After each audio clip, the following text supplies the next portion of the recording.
Is this the smartphone photography, or only the big classic cameras are photography? Let's find it out in this video.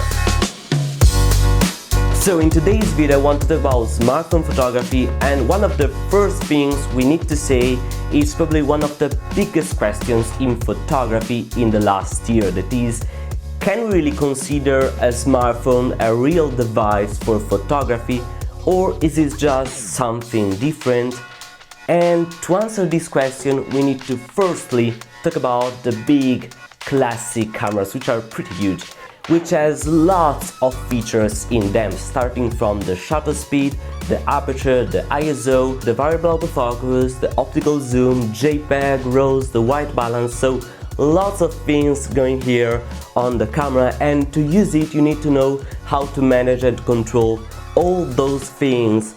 But instead, on a smartphone you have all these features condensed in a very little and slim device, and the fact is that all these features are in most of the cases automatic, so you don't need to care much about them. And now that we know all these, we finally come to the question, so is this a real device for photography?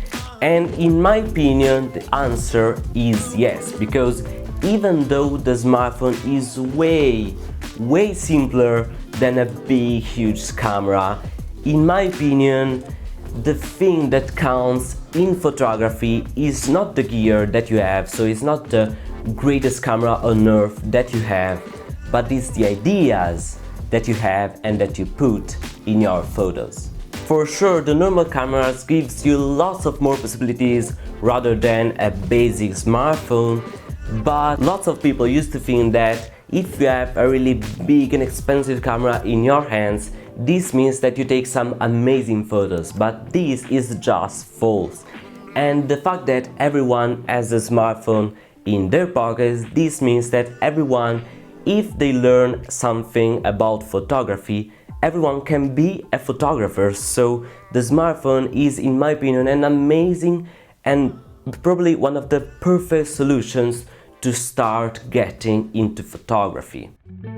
Now that we know all this, we can focus on the smartphone itself. So, as we said before, all the things on the smartphones are almost automatic, but actually you need to care about just few things. In my opinion, three main things. So the first thing you need to care is the light, because the light is at the base of everything. And the next video about smartphone photography here on the channel will be about the light in photos, so subscribe if you don't want to miss it. And the second thing you need to care on your smartphone to take photos is about the composition. So when you need to take a photo, you need to understand how to place all the things in your photos just to get out the best composition. And the third point is to try to make your photo unique. So this one is strictly connected to the second point, just because let's imagine that you are in a city and you want to take a photo to an amazing cathedral. So most of the people will take probably the same photo, and the thing you need to try to do at least is to try to take something a bit different to make your own picture memorable among all the others. And yes, so that's all from this introductory video about smartphone photography, and in the next ones we'll continue talking about some specific features of smartphone photography. So subscribe if you don't want to miss them. Leave a like if you enjoyed this video, and guys, I would say I will see you in the next one. Bye.